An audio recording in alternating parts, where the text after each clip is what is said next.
O hidden life, vibrant in every atom. Oh, O hidden hidden light, life.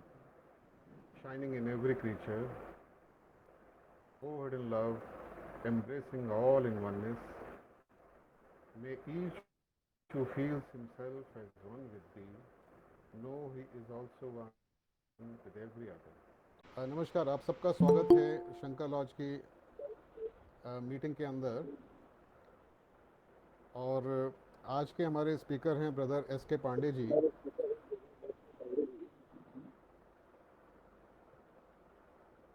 Pandey ji के बारे में तो हम सबको पता है, फिर भी जो नए हमारे सदस्य हैं उनको बता दें। पांडे जी जो हैं नेशनल लेक्चरर हैं और यूपी और उत्तराखंड फेडरेशन के सेक्रेटरी हैं। काफ़ी पुराने थियोसॉफिकल सोसाइटी के मेंबर हैं। और इनका टॉपिक आज का है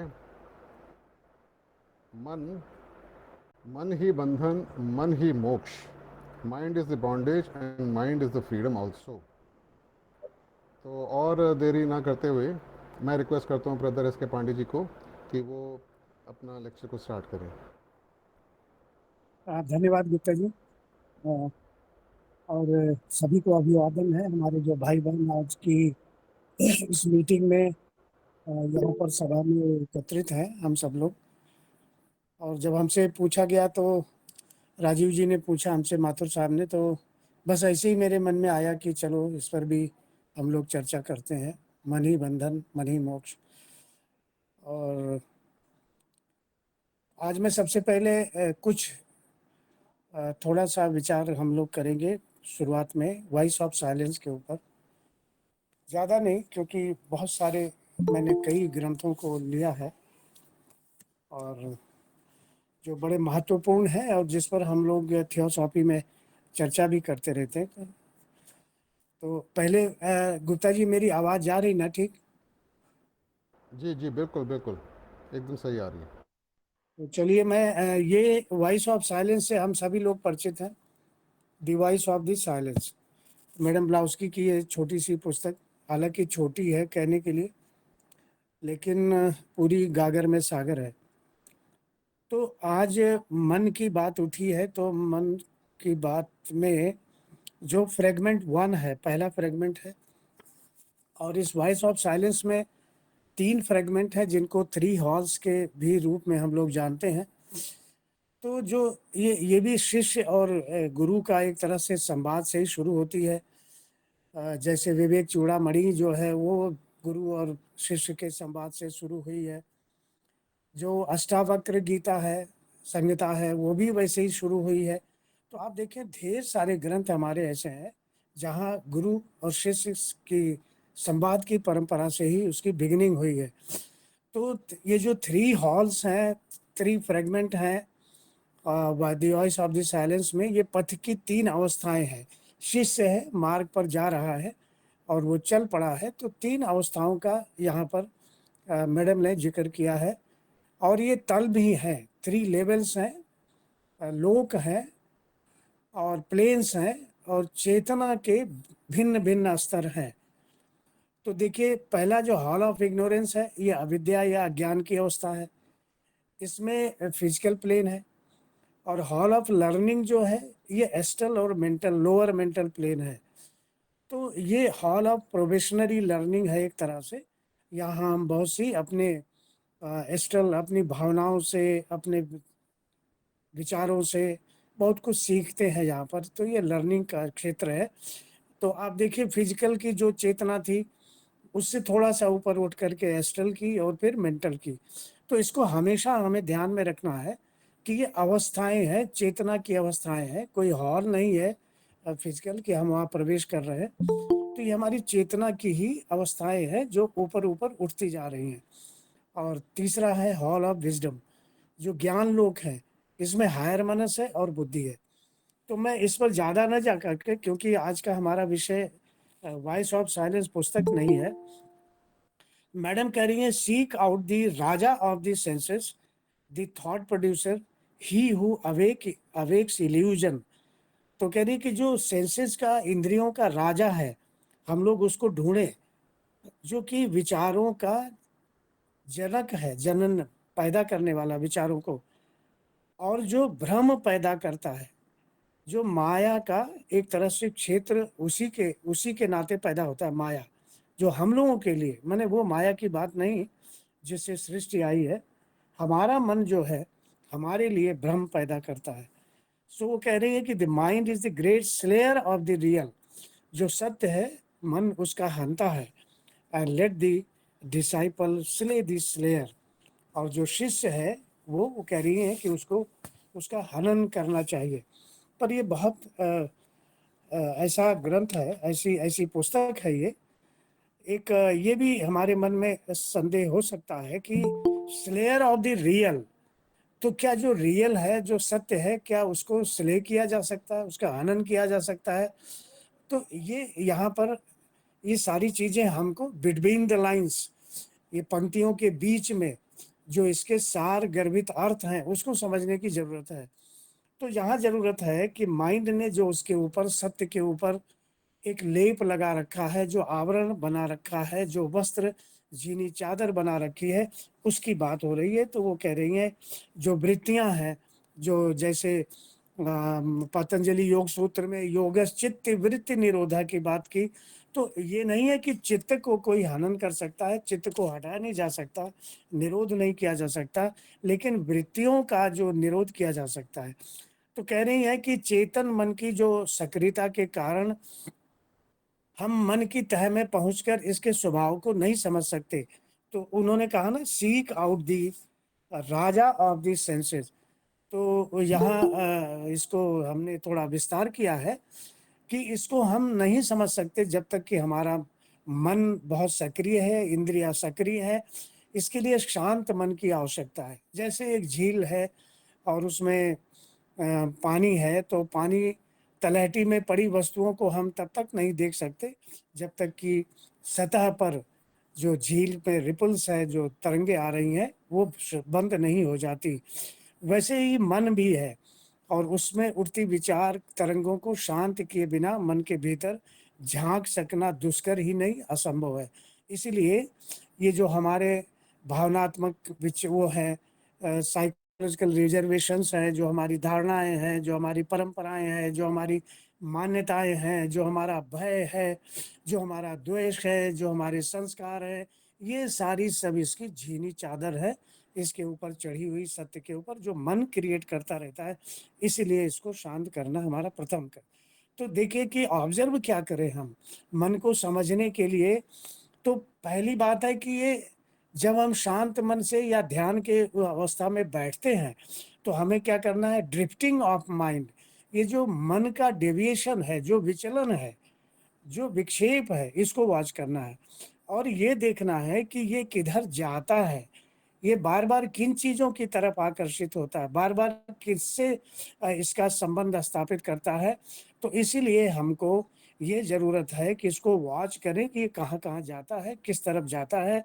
तो ये हमारी इंडिविजुअल बहुत सारी हैबिट्स हो सकती हैं जिनको ये रिप्रेजेंट करता है, और उन हैबिट्स के पीछे जो बैकग्राउंड है विचारों का, उसको भी हमें देखना है। तो हम देखें कि वो हैबिट्स फॉर्म क्यों हुई है, बनी क्यों है, और उनके पीछे तथ्य क्या है, उसके पीछे धरातल में क्या विचार है, कौन सी चीजें चल रही हैं, कौन सी ग्रंथियां हैं, उन सबको हमें वॉचफुल रहना है, ऑब्जर्व करना है, अवेयर रहना है, संघर्ष नहीं करना है, लड़ाई नहीं करनी है, झगड़ा नहीं करना है, वॉचफुल रहना है, काली काली देखना है उसको। तो ये जो बैकग्राउंड है, यही सत्यमा सचमुच थॉट प्रोड्यूसर है, विचारों का जनक है ये। और इसीलिए ये जो बैकग्राउंड है ये कहाँ है, ये हमारे भूत पर डिपेंड करता है, यानी हमारे जो पास्ट लाइफ है उसके ऊपर ये डिपेंड करता है। और इसीलिए हम इसको समझ नहीं पाते, और विचारों का जो कुछ भी पीछे, तो भूत ऐसे भी डरावना होता है। तो भूत की जो सारी चीजें हैं, इसीलिए सबसे पहले मैडम ब्लाउस्की कहती हैं, यदि तुम ब्रह्म ज्ञान यानी मोक्ष चाहते हो तो पहले आत्मज्ञान प्राप्त करना होगा, और उससे पहले देहाभिमान त्याग कर तत्व ज्ञान प्राप्त करना होगा। ये देखिए, ये अंडरलाइन कर रहे हैं हम इस सूत्र को, और यही चीजें आगे आकर के आप देखेंगे कि कहाँ-कहाँ आती हैं, किन-किन ग्रंथों में, हमारे सारे ग्रंथों में, इन्हीं सारे मूल आधार के ऊपर हमारे सारे ग्रंथों की में विवेचना की गई है। और वे क्या कह रही हैं कि ये मूढ़ मन द्वारा नहीं किया जा सकता। मूढ़ मन और ये सजग मन द्वारा संभव है। सजग मन और मूढ़ मन की जो व्याख्या है, जो परिभाषा है, उसे समझना बड़ा ज़रूरी है। तो मूढ़ मन हम कह दें, कोई प्रोफ़ेसर है, कोई इंजीनियर है और वो अपने मन को नहीं देख पा रहा है, ऑब्ज़र्व नहीं कर पा रहा है, तो गीता भी कहती है कि वो व्यक्ति मूढ़ मन का है। तो ऑब्ज़र्वेशन जो कर सकता है, तो वो कोई भी हो सकता है, अनपढ़ हो सकता है, बिना पढ़ा लिखा हो सकता है, जिसकी समाज में कोई बहुत बड़ी हैसियत नहीं है, कोई बहुत बड़ा पद नहीं है, वो भी ये सब करता है। और इसके सबसे बड़े उदाहरण हमारे कबीर हैं, और इसीलिए उन्होंने कह दिया कि दास कबीर जतन से ओढ़ी, ज्यों की त्यों धर दीन्ही चदरिया, झीनी झीनी रे बीनी चदरिया। मैं बहुत दिनों तक, काफ़ी दिनों तक सोचता रहा कि ये कबीर का जतन क्या था? कौन-सी जतन थी? कौन-सी उनकी विधा थी, जिसके नाते उन्होंने अपनी चादर को, अपने वस्त्र को बिना मैला किए हुए उन्होंने साफ-सुथरा, स्वच्छ रख दिया। तो यही सजग मन का खेल है ये। और मूढ़ मन जो है, वो नहीं समझता, चेत है, तीक्ष्ण है, तेज है, उस मन की हमें ज़रूरत है, इन सब चीज़ों को समझने के लिए और इन रास्तों पर चढ़ने के लिए। इसलिए मूढ़ मन की धार कैसे बनाएँगे, तेज कैसे करेंगे? तो इसको घिसना पड़ेगा, इसको जो है रगड़ना पड़ेगा। कहाँ रगड़ना पड़ेगा? ध्यान के क्षेत्र में उतर कर के जाना पड़ेगा। तो वो कहती हैं कि जो शाश्वत है, इटर्नल है, परमानेंट है, हम मन की सक्रियता के बीच इसे नहीं जान सकते। इसलिए नित्य और अनित्य का, पर जो कुछ अनित्य या क्षणभंगुर है, क्षर है, नश्वर है, अस्थायी है, अल्पकालिक है, उसे हम जीवन के अनुभव द्वारा अवश्य जान सकते हैं। लेकिन यहाँ जब हम इस बात पर चर्चा कर रहे हैं, तो क्या वास्तव में संसार की मैक्सिमम जो आबादी है, जो पॉपुलेशन है, क्या इस बात को नहीं जानती है कि संसार में जो कुछ भी है वो नश्वर है, जो कुछ भी है वो इम्परमानेंट है, जो कुछ भी है वो अनित्य है, फिर भी हम उससे अपनी तादात्म्यता बना लेते हैं, सच मान लेते हैं और उससे प्रेम कर बैठते हैं, मोह कर बैठते हैं, अटैच हो जाते हैं, आसक्त हो जाते हैं। तो ये बात मूढ़ मन की बात है। तो इसका मतलब संसार का बहुत बड़ा भाग, अधिकांश मनुष्य जो हैं सब क्या है? मूढ़ मन के हैं। जानते हुए कि सब कुछ नश्वर है, लेकिन हृदयंगम नहीं कर सकते, निकल नहीं सकते।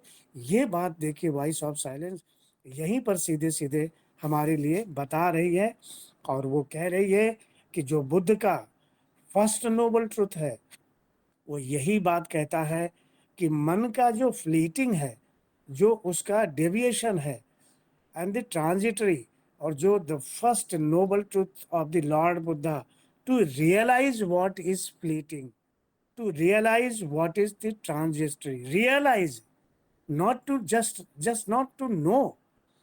ये जानना नहीं, कि जानना तो सब जान रहे हैं, हर व्यक्ति जान रहा है कि मरना है, जाना है, नष्ट होना है। तो जानना नहीं, to realise by this heart, अनुभव करना। So it is the starting point of man's spiritual journey. यहीं से शुरू होती है, और इसके की आगे की बहुत सारी यात्राएं हैं, यात्रा है जो हमारी, वो चलेगी। And it requires this extraordinary awareness. ये पॉइंट है, this all has to be noted. ये हम सबको नोट करने की जरूरत है, जो इस मार्ग पर चलना चाहते हैं। Extra ordinary awareness spiritual journey के लिए। तो अब देखें हम, इसीलिए जो ग्रेट बर्ड जो गरुड़ है, इसमें जिक्र आया है वॉइस ऑफ द साइलेंस में, तो उसके जो दोनों विंग्स हैं, जो दोनों पंख हैं, उसके बीच में रिपोज है, विश्राम है। तो वो कह रहे हैं कि ये व्हीकल है लॉर्ड विष्णु का, लॉर्ड ऑफ विजडम। तो बीच में हमें आना है, न इधर जाना है न उधर जाना है, क्योंकि दोनों तरफ जो है पास्ट और फ्यूचर का जो बातें हैं, जो विंग्स है, वो जो सांसार के वो है, तो बीच में जो है रिपोज है, विश्राम है, वहीं हमें रहना है, उसी पर आना है, न पास्ट में और न फ्यूचर में। तो ये बातें हमको ध्यान में रखनी है। सो कह रही हैं कि rest in between to this live in present and which is not born not dies. तो प्रेजेंट में रहना है। तो मैं अब यहाँ पर वॉइस ऑफ द साइलेंस का ये थोड़ा सा जिक्र मैं करके यही इसको समाप्त करूँगा, और मैं आऊँगा अब दूसरे क्षेत्र में, और देखना है कि आगे क्या है। और ये जो 3 हॉल्स हैं, हम इसकी चर्चा यहाँ पर नहीं करेंगे, हम आगे चलेंगे। मन ही बंधन मन ही मोक्ष, एक सुंदर सी पुस्तक है, विवेक चूड़ामणि।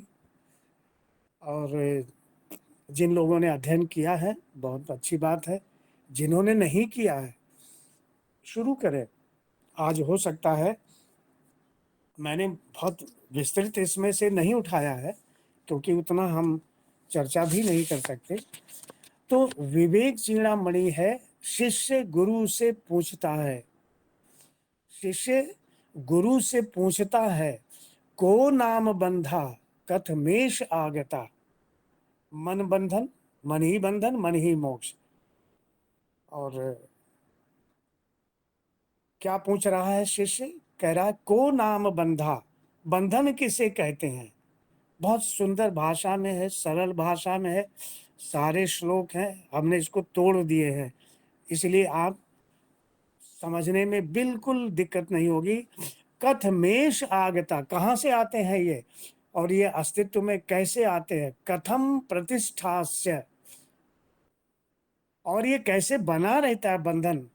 अभी हम लोग चर्चा कर रहे थे मन के ऊपर, तो अब सुंदर सी बात हो रही है, को नाम बंधा। हे गुरुदेव, ये बताओ कि बंधन किसे कहते हैं। एंड कथमेश आगता, कहाँ से आए हैं। कथम प्रतिष्ठास्य, और कैसे ये बने रहते, प्रतिष्ठा में रहते हैं। कथम विमोक्षा, और उससे पूरी मुक्ति कैसे पाई जा सकती है। This is the beginning of विवेक चूड़ामणि।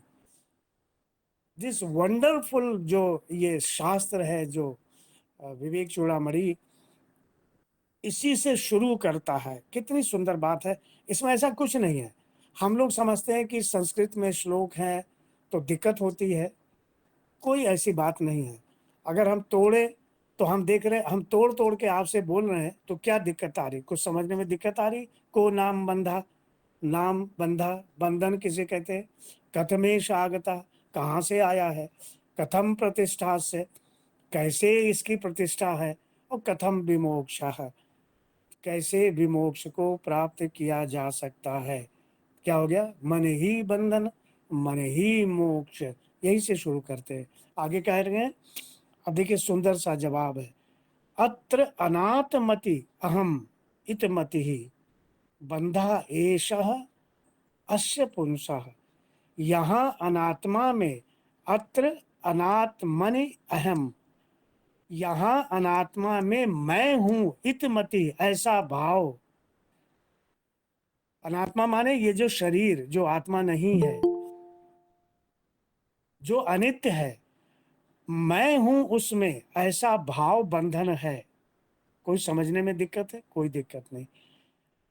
एषः अस्य पुरुषः, इस प्रकार मनुष्य प्राप्त अज्ञानात जनन मरण क्लेश, और इस तरह मनुष्य इस अज्ञानता के कारण जन्म मरण के दुख को प्राप्त होता है। कोई कठिनाई? कोई कठिनाई नहीं। क्या है यहाँ पर, अनात्मा में मैं हूं ऐसा भाव बंधन का कारण है। और इस प्रकार मनुष्य इस अज्ञान के कारण जन्म मरण के दुख को प्राप्त होता है। बंधन आ गया सामने। अयम बपु इदम असत, ये शरीर जो सत्य नहीं है, नश्वर है। सत्यम इति आत्मबुद्ध्या, इसे सत्य मानकर कि वो मैं हूं। सत्यम इति आत्मबुद्ध्या, ऐसा समझते हैं हम कि ये सत्य है। और क्या है? अयम वपु, हमारा शरीर। इदम असत, जो असत है, जो सत्य नहीं है, नश्वर है, उसमें हमने क्या किया है? उसको हमने अपना आत्म समझ लिया है। पुष्यति उक्षति अवति विषय है तंतु भी कोश कृतवत, उसको अपना तादाद में स्थापित करके पोषण करते हैं, मार्जन करते हैं, रक्षण करते हैं, और इंद्रियों के विषयों के तंतुओं के द्वारा रेशम के कीड़े के समान उसका सब कुछ हम पोषण करते हैं, रखते हैं। तो मैं पूरा पढ़ता हूं। अब व्यक्ति अज्ञानता वश अनात्म वस्तुओं में आत्म बुद्धि रखता है, तादात्म्यता रखता है, अर्थात तादात्म्य स्थापित कर लेता है, वही बंधन है। और जिसके परिणाम स्वरूप जन्म मरण का दुख उसे प्राप्त होता है। और इसी के कारण वो अपने नाशवान शरीर को सत्य मानता है और शरीर से तादात्म्य रखकर फिर उसका पोषण करता है, मार्जन करता है, और इंद्रिय विषयों के सहारे उसका रक्षण करता है। इसके द्वारा वो बंधन में वैसे ही जकड़ जाता है जैसे रेशम का कीड़ा अपने ही तंतुओं से बनाए हुए कृमि कोश में बद्ध हो जाता है। विवेक चूड़ामणि का ये एक अनूठा उदाहरण है। अपने ही तंतुओं से रेशम का कीड़ा उसके अंदर, उस खोल के अंदर बंद हो जाता है। हम अपने विषय के तंतुओं से शरीर को सत्य मानकर इंद्रियों के विषय हो गए क्या? सभी इंद्रियों के विषय जितने भी हैं दो भागों में वर्गित कर सकते हैं। राग और द्वेष के तंतुओं से हम अपने आप को बांध लेते हैं, ये बंधन है। अभी अभी एक बढ़िया सा उदाहरण दे रहे हैं। अभी अभी मैं एक सीधा साधा भला व्यक्ति हूं, पर दूसरे क्षण ही मैं भयंकर राक्षस बन जाता हूं। देखें लोगों को काम करते हुए। और कोई भी हो, मैं या आप, कोई भी, दैनिक जीवन में प्रायः ऐसा हम देख पाते हैं। ऐसा क्यों होता है? देह की तुष्टि की चाहत, भावनात्मक तृप्ति की उत्कट लालसा और अनेकों अनिष्टकारी विचारों से क्षुब्ध हुई हमारी बुद्धि हमें राक्षस बना देती है। हमें इसका एहसास होता है, फिर भी हम इससे मुक्त नहीं हो पाते। इस बंधन की कोई तो विवशता होगी।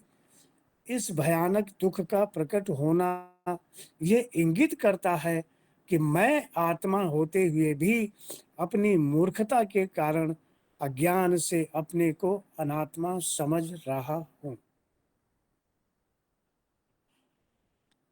हम बाद में इस पर फिर चर्चा कर लेंगे। आप नोट करते चलें अपने दिमाग में, मन में, कहीं भी, और देखिए कि ये सब हम लोगों के साथ घट रहा है। हम इस भयानकता में जा रहे हैं, क्रोध में जा रहे हैं, अपराध कर रहे हैं, पाप कर रहे हैं, मनसा,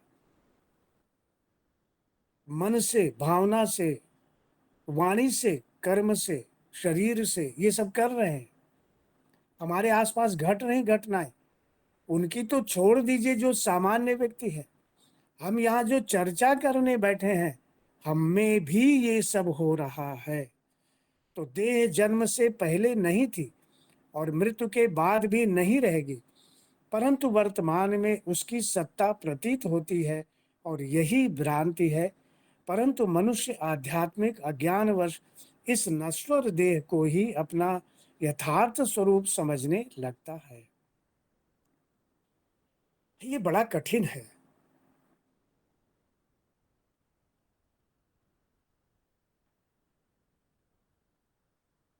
कहना आसान है, लेकिन बड़ा कठिन है। और इस सच्चाई के नाते हम अपने शरीर की रक्षा करने और इसी शरीर से तादाद में बनाने के नाते संसार में जो हमारी भटकन है, जो हमारा धनार्जन करने की, मकान बनाने की और ये सब दुनिया भर की हमारी पद प्रतिष्ठा और ये सब का हमारा दिखावा सब करने का, ये सब इसी के नाते है। तो अब कह रहे हैं कि मैं विमूढ़स्य तमसा विवेक अभावात, विवेक के अभाव में मूढ़ व्यक्ति अज्ञानता के कारण विवेक के अभाव में स्फुरति समझता है भुज के रज्जु धिषणा, भुजग को भुजंग को सर्प को रस्सी समझ लेता है। आप जानते हैं ये रस्सी को सर्प समझने का उदाहरण कई ग्रंथों में है, अकेले यहीं पर नहीं है, विवेक चूड़ामणि में बहुत सारे ग्रंथों में है और भिन्न भिन्न कालों में ये बातें आई हैं, ये ग्रंथ आए हैं, इनके समय काल भी अलग अलग है। विमूढ़स्य तमसा विवेक अभावात, विवेक के अभाव में तमस के अज्ञानता के कारण मूढ़ व्यक्ति सर्प को रस्सी समझ लेता है। स्फुरति, स्फुरति कहते हैं समझना, रज्जु को रस्सी को, भुजंगे भुजग रस्सी को, सांप सांप को रस्सी समझ लेता है, सर्प को रस्सी समझ लेता है। फिर क्या होगा? ततः अनर्थवातः निपतति, अगर कोई सांप को रस्सी समझ ले और फिर रस्सी समझ के उसको पकड़ ले तो आप समझ सकते हैं क्या होगा। इसीलिए संकट उत्पन्न होता है। इस नश्वर शरीर को सत्य समझ के ही सारा अनर्थ है। असत ग्राहा सह ही भवंत भवति बंधा, इसको बढ़िया सा सुंदर सा है ये, इसको हमें अंडरलाइन करने की। असद ग्राह, असद वस्तु को सत समझ कर पकड़ रखना ही बंधन है। ठीक, ये कौन कर रहा है? मन कर रहा है। इसको मन को बैकग्राउंड में रखे रहेंगे और किसी के पास ये समझने की बात नहीं है। तो असद ग्राहा सह ही भवति बंधा, असत वस्तु को सत समझकर पकड़ रखना ही बंधन है। शरीर के साथ तादाद में जितना गहरा जीवन की कठिनाइयां उतनी ही ज्यादा। अज्ञानी व्यक्ति में देह से तादात्म्यता के परिणाम स्वरूप 6 प्रकार की भाव तरंगे उठती हैं। जब हम देह से तादात्म्य स्थापित करते हैं तो 6 तरह की भाव तरंगे उठती हैं। ये विवेक चूड़ामणि कह रहा है। कौन सी? काम की, कामनाएं, काम और क्रोध, लोभ, मोह, मद और मत्सर, ये 6 तरह की भाव तरंगे उठ रही हैं। मन की विक्षेप शक्ति इनकी जननी है। मन की विक्षेप जो शक्ति है ये इसकी जननी है। इसीलिए अभी थोड़ी देर पहले जो हम लोगों ने पढ़ा वॉइस ऑफ द साइलेंस में कहा गया कि mind is the great slayer of the truth, real. तो जो सत्य है उसका हंता है। क्यों हंता है? इसीलिए हंता है कि ये भ्रांति में है और इसलिए इसमें फंसा हुआ है। अब कैसे करें इस बंध का नाश, बंधनों का नाश कैसे करें? मैंने स्किप कर करके इसको तैयार किया है ताकि ये हम लोगों के समझ में भी आए और फिर हमें प्रेरणा मिले कि हम उस ग्रंथ के गहराई में जा करके और डिटेल में पढ़ सके। अज्ञान मूला अयम अनात्म बंधा नैसर्गिक, ये अनात्मा द्वारा निर्मित ये बंधन अज्ञान जनित है और स्वनिर्मित है। ये जीव को जन्म, मृत्यु, व्याधि और जरा आदि दुखों के अनंत प्रवाह में डाल देता है। ठीक है, ये तो हो गया क्योंकि हमने एक बंधन बना दिया अज्ञानता के कारण, तो हम उसमें जाएंगे। अब क्या कह रहे हैं? ये बहुत सुंदर बात कह रहे हैं। इस बंधन का नाश न अस्त्र ही, न अस्त्र से हो सकता है, न शस्त्र ही, न शस्त्र से हो सकता है, अनिलेन न वायु से, वहिना छेतुम न अग्नि से न शक्या कर्म कोटि भी, करोड़ों कर्मों द्वारा भी नहीं हो सकता। कैसे हो सकता है? विवेक विज्ञान महा असनि धातु, विवेक द्वारा निर्मित आत्मज्ञान की अद्भुत तलवार द्वारा ही बंधन काटा जा सकता है। ठीक है, अब इसमें ये बढ़िया बात कही गई है। इससे ज्ञान के जो तलवार है आत्मज्ञान की, उससे के द्वारा ही ये बंधन काटा जा सकता है। तो अज्ञानता ने हमको बंधन में डाला। बुद्ध क्या कह रहे हैं? बुद्ध कह रहे हैं अविद्या पच्चया संखारा, अविद्या संस्कार को जन्म देती है, अज्ञान संस्कार को जन्म देता है। ठीक है, और क्या करता है ये अज्ञान? ये संस्कार क्या करते हैं? शरीर का बनना, इंद्रियों का आना। ये भगवान बुद्ध की लंबी वो है, मैं इस पर नहीं जिक्र करूंगा, कभी फिर मौका मिला तो इस पर हम डिटेल में जाएंगे। तो अविद्या पच्चया संखार, संखार पच्चया विज्ञान, विज्ञान पच्चया नाम रूप, शरीर बनता है। नाम रूप पच्चया षडायतन, शरीर आया तो इंद्रियां आई, और षडायतन पच्चया फस, फस पच्चया वेदना, इंद्रियां आई तो वेदना कहाँ हुआ?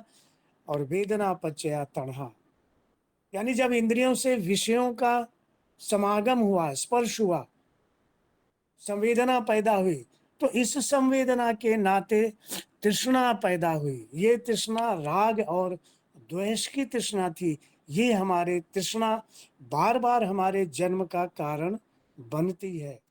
तो इस संस्कार क्या हो गया? ये संस्कार क्या हो गया? प्रतिक्रिया करना। नाम रूप क्या हो गया? मन और शरीर। और फस क्या हो गया? ये आकर्षण विकर्षण।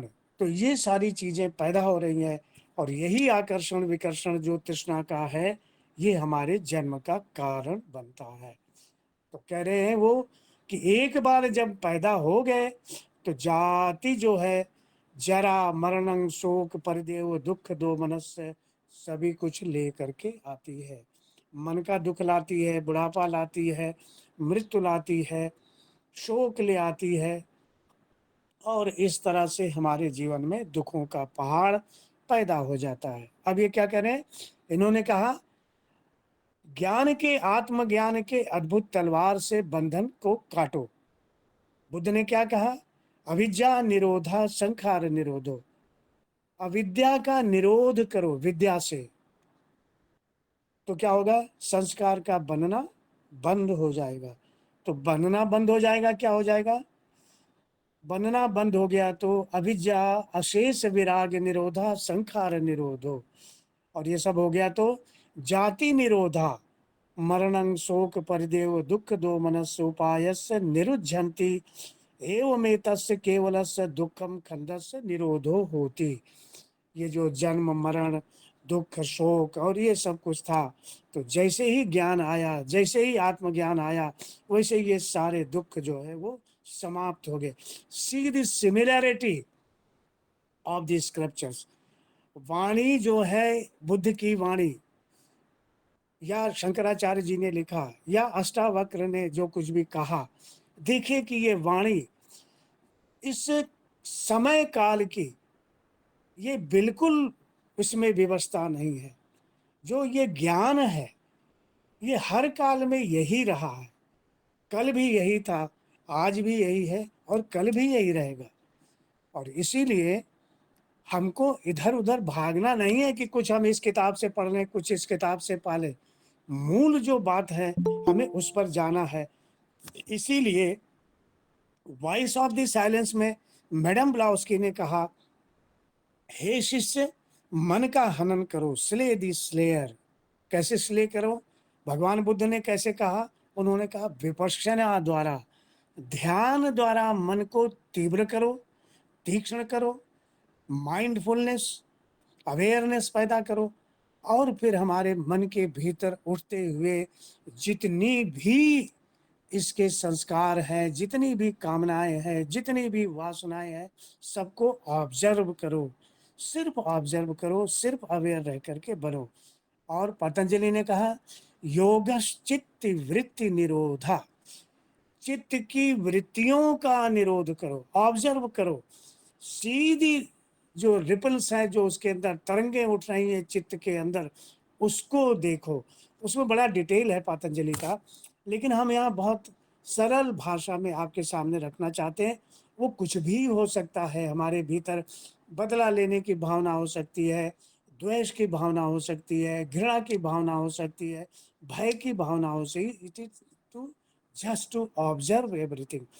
और क्या कह रही है मैडम ब्लाउज की, दर्पण पर जमी धूल को बारंबार साफ किया जाना चाहिए।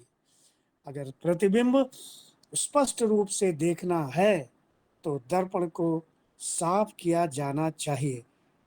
अगर तालाब की तलहटी में, झील की तलहटी के अंदर नीचे जो कुछ भी है उसको स्पष्ट रूप से देखा जाना है तो उसके ऊपर जमी हुई काई को हटाया जाना चाहिए।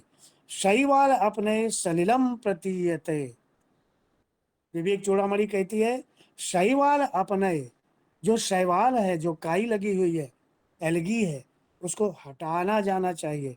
सलिलम प्रतीयते, जो पानी है, जो जल है, यदि उसको देखना है तो। और कह रहे आत्म अनात्म विवेक कर्तव्य बंध मुक्त। देखिए बंध निरूपण हमने बात शुरू की थी ना, तो आत्म अनात्म का जो भेद विभेद है उसको कैसे करें, विवेक द्वारा उसको करें।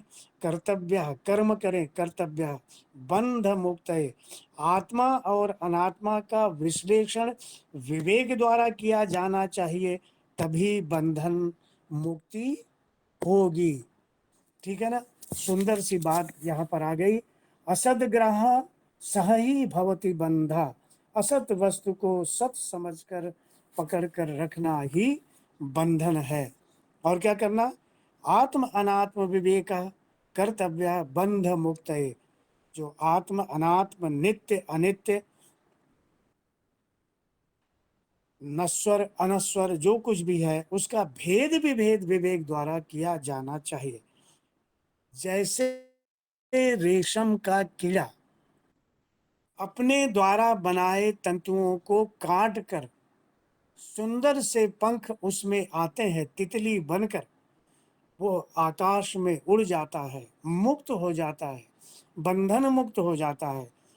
वैसे ही अपने कामनाओं वासनाओं संस्कारों द्वारा के तंतुओं द्वारा बनाए गए अपने बंधन को, जिस खोल में हम बंद हैं, जिस जेल में हम बंद हैं, हम ही कैदी हैं, हमने ही अपने आप को कैद किया है, हम ही अपने आप को छुड़ा भी सकते हैं।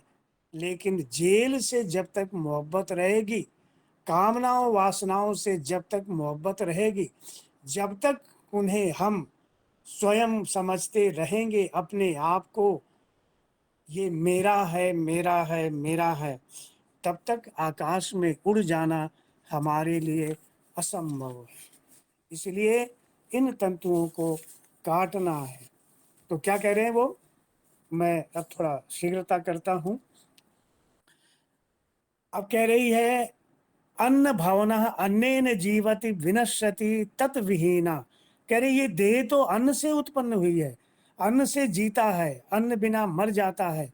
ये क्या है, ये त्वचा चर्म मांस रुधिर अस्थि और मल आदि का समूह है, पीव है, यहाँ पर गंदगी है, यहाँ पर मूत्र का मल का ढेर है।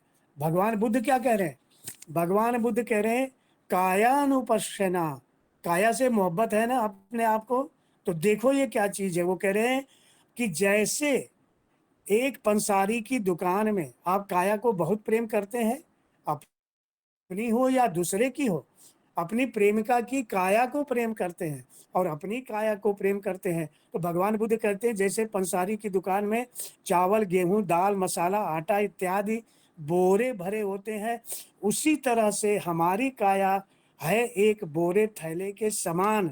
इसमें मांस मज्जा रक्त हड्डियां पीप भरा हुआ है, मलमूत्र की थैलियां हैं, क्या हम इन मलमूत्र से प्रेम करते हैं? क्या हम इसी से प्रेम करते हैं? घृणा का भाव मत लाइए। प्रेम करना अच्छा ही नहीं, बहुत अच्छा है।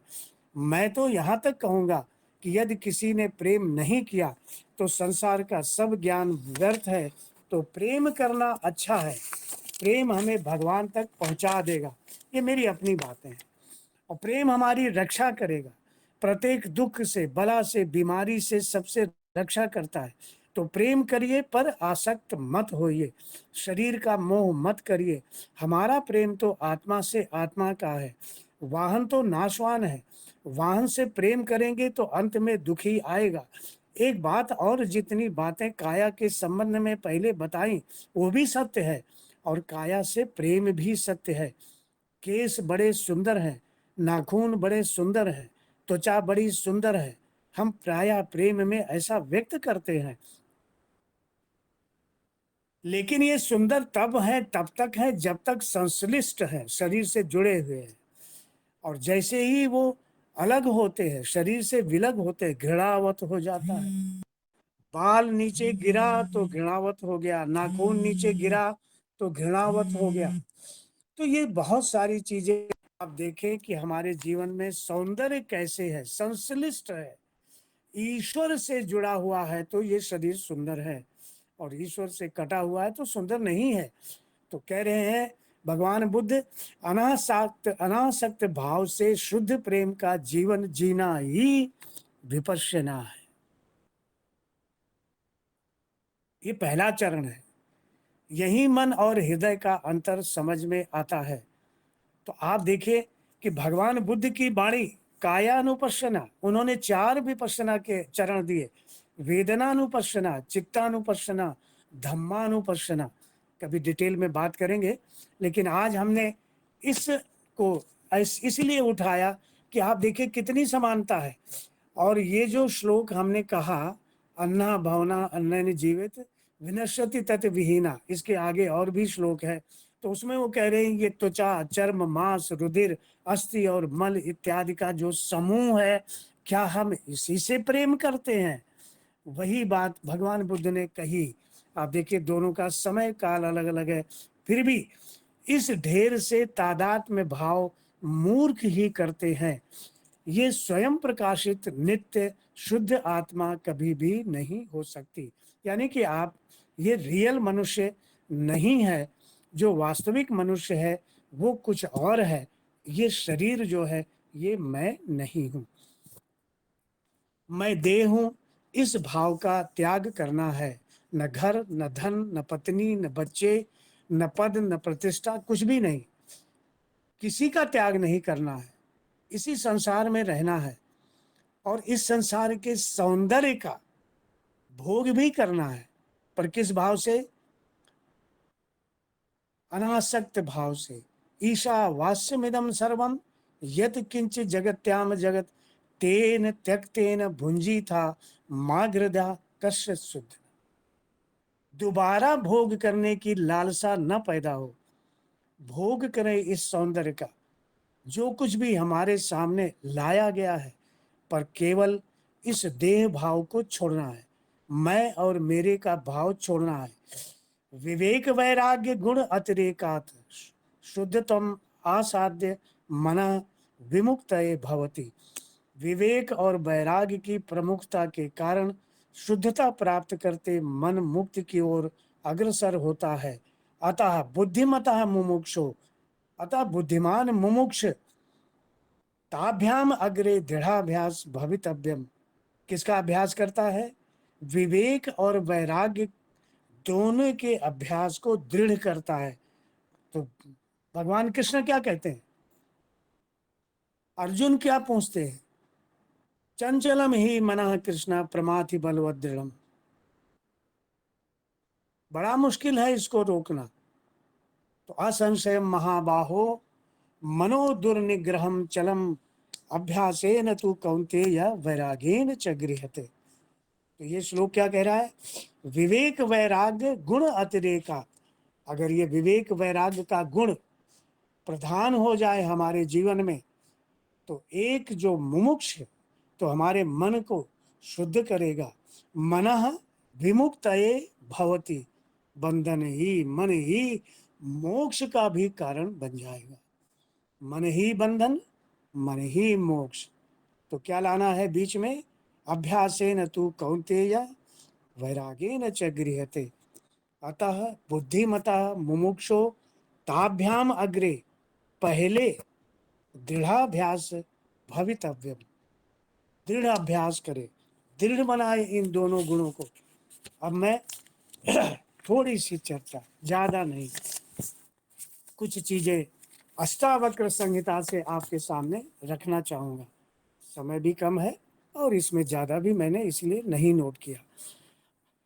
जैसा कि आप सभी लोग जानते हैं, अष्टावक्र राजा जनक के गुरु थे और उनकी बढ़िया सुंदर सी स्टोरी है और उनका संवाद है अष्टावक्र गीता। और उन्होंने कहा था अष्टावक्र से कि क्या आप, ऐसा मैंने पढ़ा है शास्त्रों में कि घोड़े की रकाब में पैर रख के, एक पैर रख के दूसरे रकाब में पैर रखने के बीच में ये जो काल है, जो क्षण है, उसमें ब्रह्म ज्ञान प्राप्त हो जाता है। क्या ऐसा संभव है? तो अष्टावक्र ने कहा था कि हाँ राजन, बिल्कुल संभव है, लेकिन इसके पहले भी इस जो आपने आधा अधूरा ये वाक्य कहा है, कथ्य आपने कथन हमारे सामने रखा, इसके पहले भी जो कुछ है वो भी आप बताइए। तो उन्होंने कहा कि ये संभव है जब आपको पूर्ण वैराग्य प्राप्त हो गया हो, पूर्ण वैराग्य प्राप्त हो गया हो, आसक्ति बिल्कुल न रह गई हो, तब ये संभव है। तो जैसे कि कथा है, उनको जंगल में ले गए और उन्होंने उनसे पूछा कि राजन बताइए कि आपको पूर्ण वैराग्य प्राप्त हो गया? बोले हाँ। तो ये राजा, ये जो संपदा, ये धन संपदा, ये सेना, ये राज्य आपका, ये सब हमको दे दिए? तो उन्होंने कहा कि हाँ, सब आपको हमने दे दिया। फिर उन्होंने कहा कि रकाब में पैर डालिए, और जैसे उन्होंने रकाब में पैर डाला और दूसरे में रखने की कोशिश की, वैसे उनको ब्रह्म ज्ञान प्राप्त हो गया। ऐसी कथा आती है और ढेरों कथाएं हैं अष्टावक्र और जनक के उसमें। तो ये हमने बताया आपको। यहाँ कह रहे हैं, जनक कहते हैं अष्टावक्र से, कथम ज्ञानम अवापनोति। अब जरा सिमिलैरिटी देखिएगा सब चीजों में, जहाँ ज्ञान कहाँ से प्राप्त हो सकता है। इस सांसारिक ज्ञान की वो प्राप्त नहीं कर रहे हैं, वो ब्रह्म ज्ञान की बात कर रहे हैं। कथम मुक्ति भविष्यति, मुक्ति कैसे प्राप्त होगी? कथम वैराग्यम प्राप्तम, वैराग्य कैसे प्राप्त होगा? एतत् मम ब्रूहि प्रभो, हे प्रभु ये मुझे बताओ। सुंदर सी बात, ज्ञान कहाँ से प्राप्त होगा? उन्होंने क्या कहा था? कथम बंधा, कथम ज्ञानम अवापनोति। फिर क्या कह रहे हैं अष्टावक्र? कहते हैं यदि देहम पृथक कृत्य, यदि देह से पृथक हो जाते हो, चित विश्राम में तिष्ठति, और चेतना में विश्राम पाते हो। कहा? दोनों गरुण के विंग के बीच में विश्राम पाते। वॉइस ऑफ द साइलेंस कह रही है कि जब हम मन में पूर्ण विश्राम, चेतना शांत हो जाती, मन शांत हो जाता है, अधुना एव सुखी शांतो, तुम तत्काल सुखी और शांत हो जाओगे। बंध मुक्तो भविष्यसि, बंधन मुक्त हो जाओगे। सुंदर सी बात ये अष्टावक्र संहिता की है। This is the beginning. और क्या कह रहे हैं? धर्मा धर्मो सुखम दुखम, धर्म अधर्म सुख दुख मानसानि नते विभो, मन से है, तुमसे नहीं। ये मन पैदा करता है धर्म अधर्म पाप पुण्य सुख दुख, ये तुमसे नहीं हो रहा है। न करतासी न भोगतासी, मुक्त एवासी सर्वदा। न तुम करता हो न भोगता हो, वास्तव में तुम तो सर्वदा ही मुक्त ही थे। तुम माने वो रियल मनुष्य। अहम एका विशुद्ध बोधा, मैं एक विशुद्ध चेतना हूं। यत्र विश्वम इदम भाति, ये विश्व क्या करता है? कल्पितम रज्जु सर्प। देखिए ये सर्प का जिक्र, उदाहरण यहाँ फिर आ गया। ये विश्व रज्जु में सर्प की कल्पना की बात है। ये विश्व जो है रज्जु में सर्प की कल्पना की बात है। यत्र विश्वम इदम भाति कल्पितम रज्जु सर्पवत देहाभिमान पाशेन चिरम बद्धा। देह का जो अभिमान है वो बंधन का बंधन चिरकाल से है। अहम बोधा ज्ञान खड्गेन तत निकृत सुखी भव।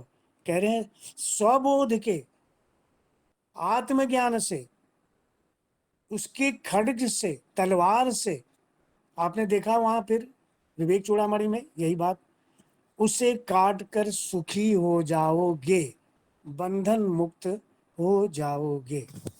तो धन्यवाद आप सभी बहनों और भाइयों को। मैं यहाँ समाप्त करता हूँ और मैं आशा करता हूँ कि मैंने इसे जो कोशिश की है, जो प्रयास किया है, वो आप तक कुछ हद तक मैं पहुंचाने में यदि सफल हुआ हूँ तो बड़ी बात है, बहुत अच्छा है। धन्यवाद आप सभी को फिर एक बार अभिवादन। बहुत बहुत धन्यवाद, बहुत बहुत धन्यवाद। किसी को कोई एडिशन करना या सवाल पूछना है तो मोस्ट वेलकम।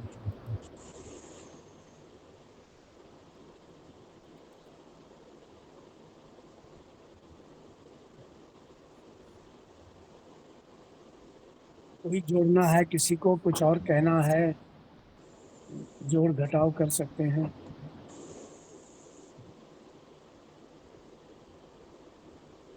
कोई बात है चर्चा में लानी है, पूछना है तो भी कर सकते हैं। अभी 5 मिनट भी तो ऐसे ही है। Hello sir. नमस्कार नमस्कार। हाँ जी जी। सर, नमस्कार सर। सर पांडे सर ने आज बहुत अच्छा सर लेक्चर दिया और हम सब उनके पॉइंट सब नोट करते जा रहे थे। तो इसको हम रिपीट कर दें जिससे ये इनको लगे कि बहुत ध्यान से सुना गया। एक इन्होंने बताया कि यदि मोक्ष चाहते हो तो आत्मज्ञान प्राप्त करना है, और यह मोक्ष जो है ये सजग मन से करना है। और सजग मन तभी हो सकता है जब आप ध्यान के क्षेत्र में जब आप उतर जाते हैं। एक इन्होंने बताया कि प्रेजेंट में रहना है। फिफ्थ इन्होंने बताया कि मैं आत्मा होते हुए भी अज्ञान से अपने आप को अनात्मा समझ लेता हूँ। अज्ञानता के कारण, विवेक के अभाव में मनुष्य रस्सी को सांप समझ लेता है। सेवंथ इन्होंने बताया असत वस्तु को सत्य समझना ही मन का बंधन है, और मन की जो विक्षेप शक्ति है वही उसका बंधन है। इसे आत्मज्ञान की तलवार द्वारा ही काटा जा सकता है, और अविद्या का निरोध जो है वो विद्या से हो सकता है। यानी कि विद्या से मतलब है इनका आत्मज्ञान से। और इन्होंने एक बात ये कही 12 पॉइंट की मन के दर्पण को बार बार साफ किया जाना चाहिए। 13 पॉइंट है आत्मा और अनात्मा का विवेक द्वारा भेद किया जाना चाहिए। 14 पॉइंट है अनासक्त भाव से जीना ही विपश्यना है।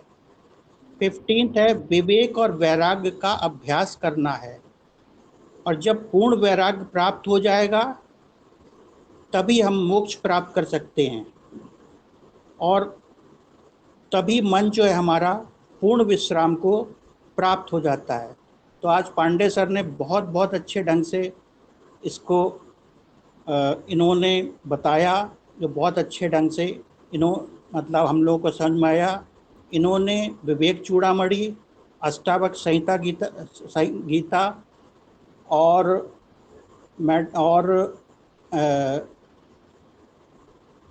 Voice of the silence, voice of the silence का भी इन्होंने जिक्र किया। तो इन्होंने सभी टोटल इन्होंने कॉम्पैक्ट लिया, बहुत बहुत अच्छे ढंग से इन्होंने आज के दिन की स्पीच बहुत अच्छे ढंग से दी।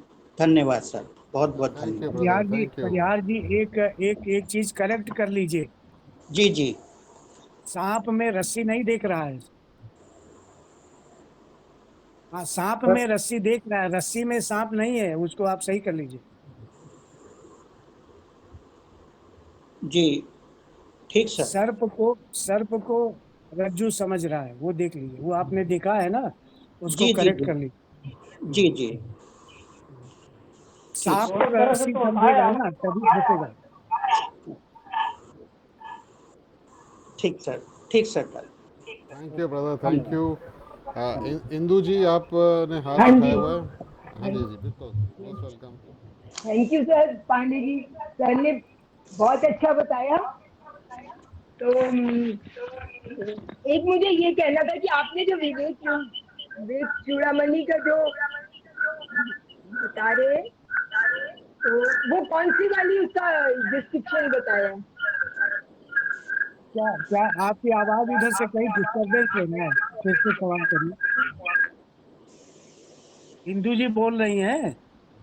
इंदू जी, आप वॉइस इको कर रही है, या तो कोई और आपके यहाँ पे एक और या तो ईयरफोन लगा लीजिए कुछ।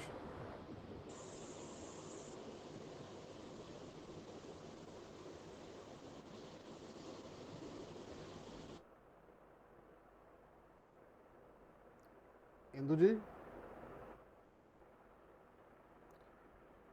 मेरे ख्याल से इंदू जी डिस्कनेक्ट हो गई हैं। ठीक है। गौतम जी, आप कुछ कह रहे थे शायद।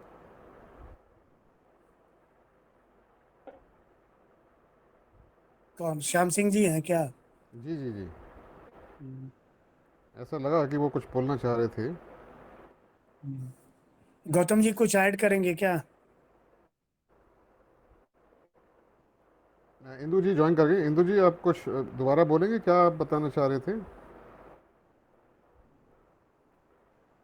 Yes sir, am I audible now? जी जी, बिल्कुल बिल्कुल। हाँ यस, इंदू जी आप अच्छा, आपका अभी एप्लीकेशन मेरे पास आई है एडमिशन के लिए।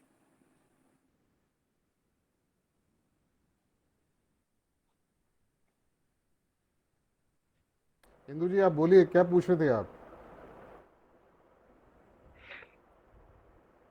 आवाज अभी आ रही थी फिर कट गई।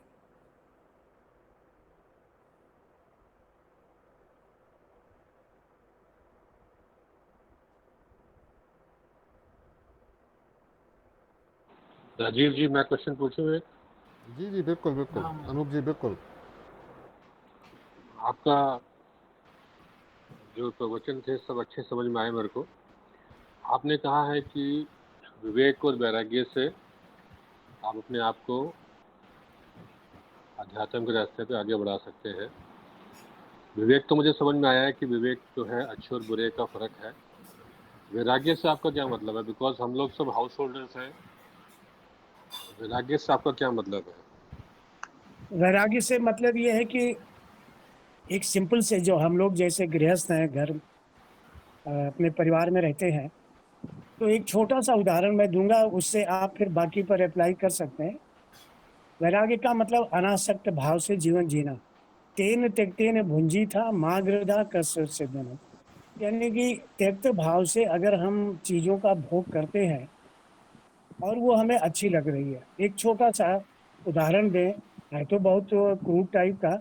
जैसे फर्ज कीजिए हमें कहीं गए और हमें रसगुल्ला किसी ने खिला दिया, कोई चीज खिला दी और हमें रसगुल्ला बहुत अच्छा लगता है।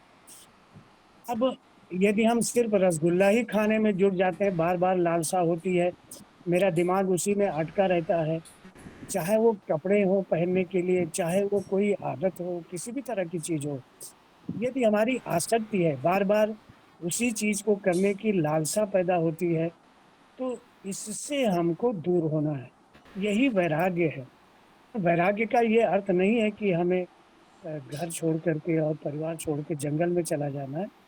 पर असल में वैराग्य एक मानसिक विधा है, एक मानसिक तत्व है ये, कि हम चीजों से कितना अपने आप को जोड़ते हैं, और जोड़ करके फिर हम ज्यादा दुखी होते हैं कि क्या होते हैं।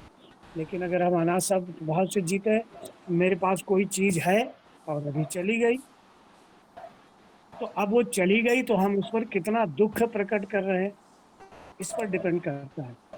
जो अगर ये जान गए कि ये जाना आना, ये सब कुछ जो है नश्वर संसार की परिवर्तन की एक प्रक्रिया है, ये होती रहेगी, इसको कोई रोक नहीं सकता है। यदि ये समझ करके हम शांत बने रहते हैं, समता में बने रहते हैं, मान में अपमान में, राग में द्वेष में, भय में, अगर हम समता में बने रहते हैं, समत्व भाव यानी कि कोई प्रतिक्रिया नहीं करते, तो इसी को आप वैराग्य कह सकते हैं, इसी को अनासक्त भाव कह सकते हैं। और this can be applied to everything, जो हमारे घर में छोटी छोटी चीजें होती हैं उन पर भी हम अप्लाई कर सकते हैं। हमारे घर में हम बैठे खाना खाने, फर्ज करिए कि गृहिणी नमक डालना भूल गई, अब हम खाना खाने बैठे नमक डालना भूल गई, तो इस वक्त तमाम तरह की प्रतिक्रियाएं हो सकती हैं। कुछ ऐसे मिलेंगे, अरे तुमने नमक नहीं डाला, थाली फेंक देंगे, क्रोध में आ जाएंगे, गुस्से में आ जाएंगे। कुछ होंगे कि अरे भाई नमक नहीं डाला है, अरे थोड़ा डाल दो, ठीक है, अब डाल दिया वो तो ठीक है, अगर ज्यादा हो गया तब क्या करेंगे। ये छोटी छोटी चीजें हैं जो हमारे समझने की है। समझ गया मैंने, ठीक है। समता में बने, समत्व समता। भाव में, गीता में भी, रामायण में भी ये हर जगह आता है।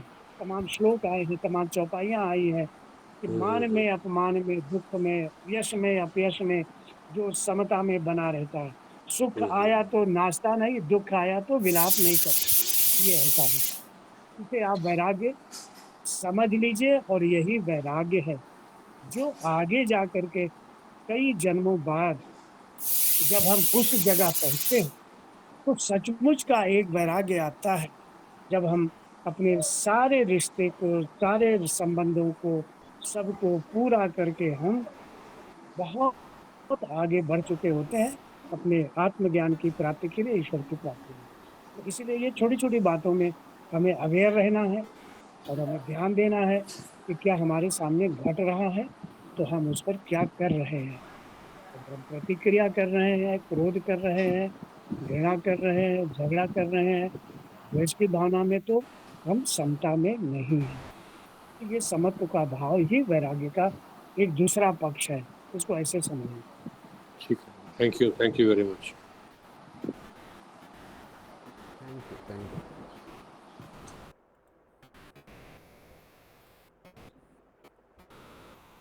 और कोई हमारे मेंबर्स कुछ ऐड करना चाहते हैं?